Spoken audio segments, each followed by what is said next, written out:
Last time, I told you about Maria. $11,347 across 3 cards, paying $215 a month just in interest. And I left you with a promise. Debt Snowball versus Debt Avalanche. Real numbers, no vibes. So, let's finish that thought. Here's the question that actually matters, and it's not the one most videos answer. Is it, which method saves more money? No. It's, which method will you still be using in month 11 when a water heater breaks and you want to quit? Because the honest answer to that question is worth more than the honest answer to the math question. Stick with me, and I'll show you why. Using real numbers I ran by hand so you don't have to take my word for any of it. First, the two methods stated plainly, because half the confusion around Debt Snowball versus Avalanche comes from people explaining it badly, or explaining it like there's a single objectively correct answer that applies to everyone. Well, is there? I mean, there isn't. That's kind of the whole point of this video. Debt Avalanche. Pay the minimum on every single debt. Then take every spare dollar and throw it at whichever balance carries the highest interest rate. Once that one's gone, roll the payment into the next highest. Repeat until you're done. This is the version a spreadsheet would pick if a spreadsheet could pick things. It minimizes total interest paid. Full stop. No exceptions. No asterisks. If you rank every method purely on dollars saved, Avalanche wins every single time. By definition, because that's literally what it's optimized to do. Debt Snowball. Pay the minimum on everything, then throw every spare dollar at whichever balance is smallest, regardless of what it's charging you in interest. Once that one's closed, roll the payment into the next smallest. The math nerds hate this method because it's provably suboptimal. You will, on average, pay more total interest doing it this way, sometimes noticeably more if your smallest balance happens to also carry a low rate. And yet, it's the method more people actually finish.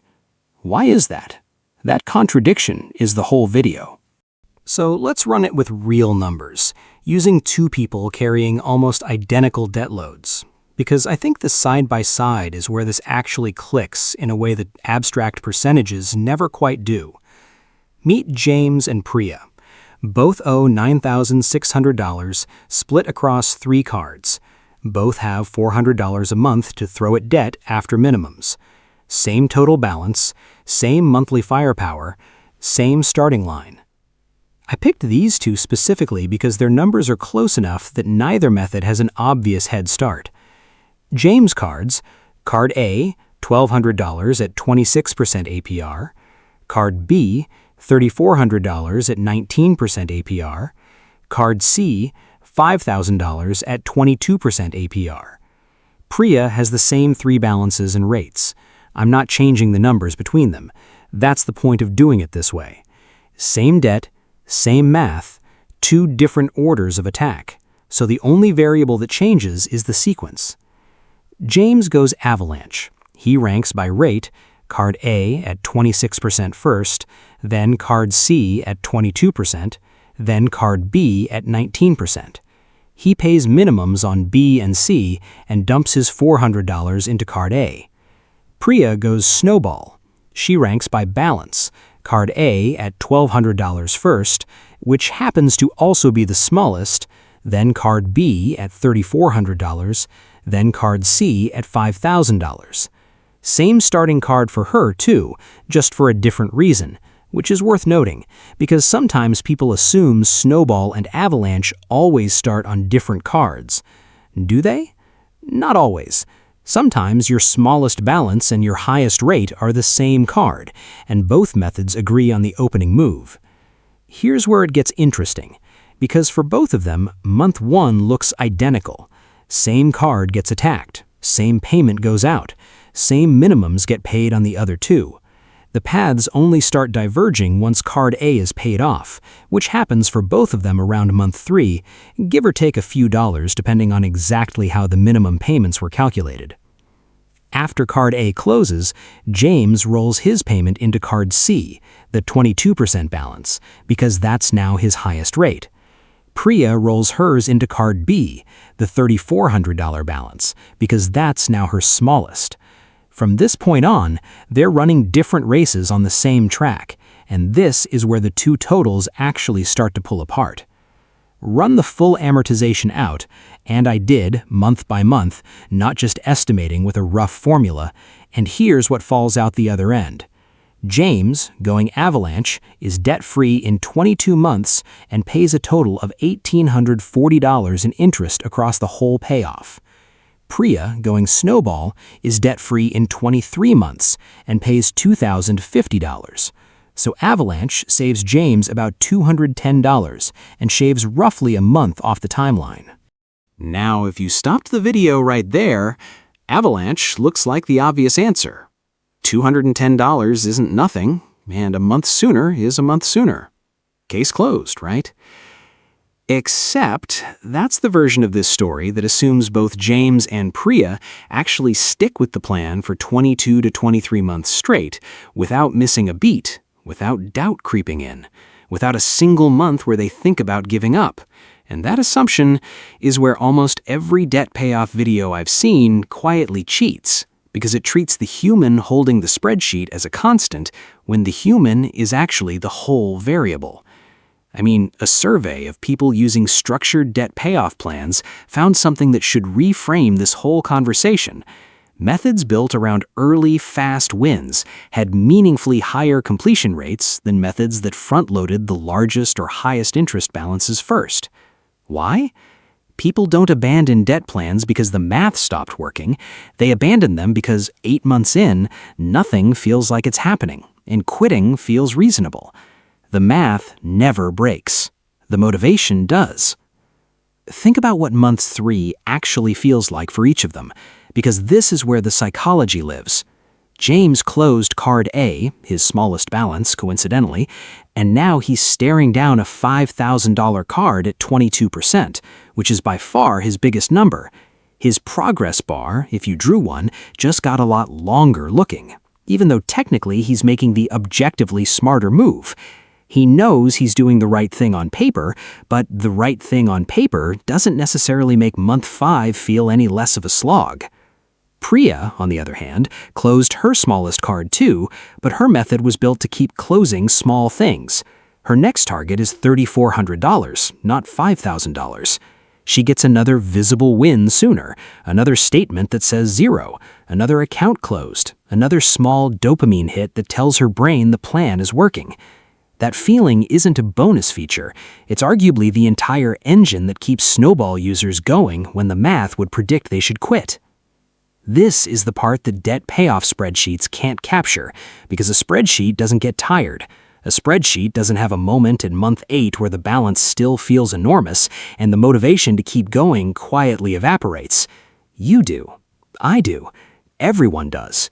And pretending otherwise is how a lot of well-intentioned financial advice ends up being technically correct and practically useless. There's a behavioral finance term for this, and it's worth knowing because it explains half of personal finance. It's called the fresh start effect, paired with what's sometimes called small wins theory. Progress that's visible and frequent sustains effort. Progress that's real but invisible does not, even when it's mathematically superior. Avalanche is real progress from day 1. Interest is dropping faster in the background. But it's invisible progress because the balance on your highest rate card might barely move for months if it's also your largest. You're doing better. Does it feel like it? Well, it doesn't feel like it, and doesn't feel like it is unfortunately how most people actually make decisions about whether to keep going. So here's the reframe I actually want you to walk away with. The question isn't which method is better. The question is, which method will you actually finish? And that's not a math question. It's a question about you specifically and how you're wired, which is uncomfortable to admit, but more useful than any spreadsheet. If you're the kind of person who's motivated by the number itself, if seeing you'll save $210 and finish a month early makes you more likely to stick to the harder path, Avalanche is your answer. and it will save you real money doing it. Some people are genuinely wired this way. If that's you, don't let anyone talk you out of Avalanche because Snowball is more motivating. That's not universally true. It's true for a specific kind of person, and you might not be that person. But if you know yourself well enough to admit that you've started a budget before, followed it for 6 weeks, and quietly let it die, Snowball is not the worst method for you. It's the correct one. A plan that saves $210 on paper but gets abandoned in month 9 saves you exactly $0 because you're still carrying the debt, still paying interest, still exactly where you started except more discouraged than before. A plan that costs $210 more but gets finished beats it every single time because finished beats optimal when optimal doesn't happen. That's not a compromise. That's just doing the actual math correctly, including the part where human behavior counts as a variable. So there's one more factor worth naming because I mentioned it with Maria's story and it applies here too. Credit utilization. Closing an account, any account, changes your utilization ratio and your credit mix.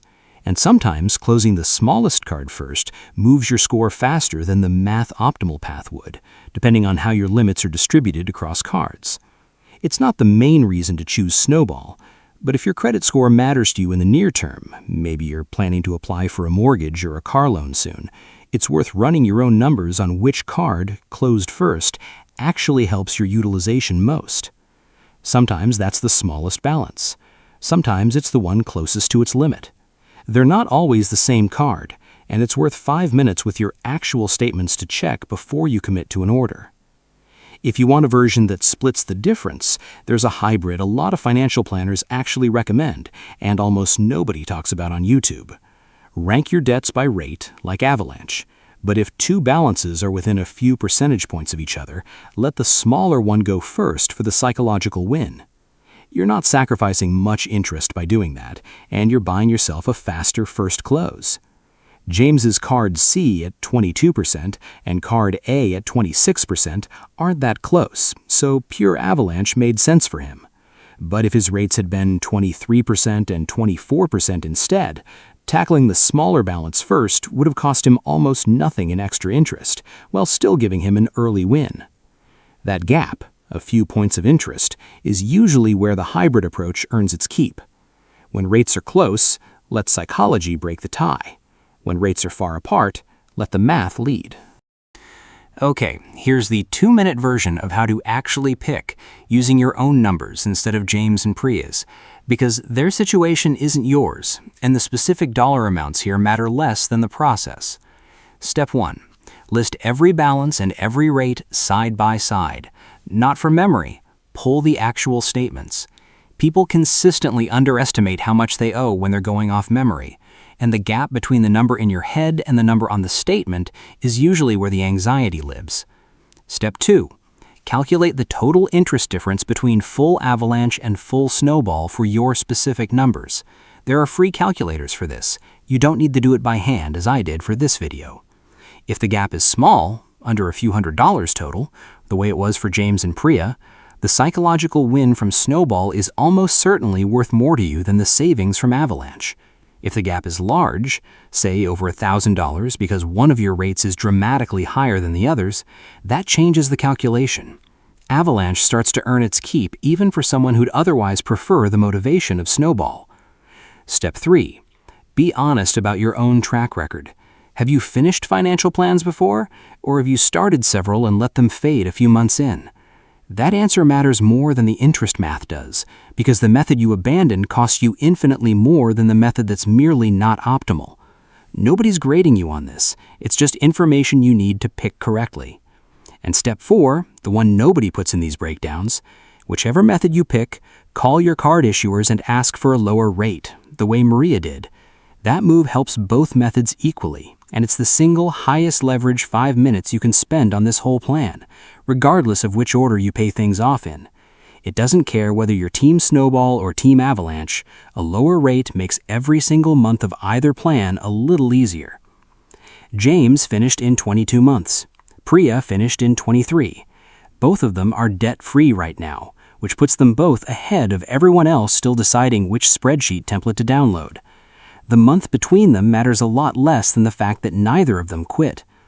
So if you've been stuck for weeks trying to pick the right method, here's the actual answer. Pick the one you won't abandon. Run your own numbers today, balances, rates, minimum payments, and choose based on which version of you actually finishes the race, not which version looks best on a spreadsheet you'll stop checking by March.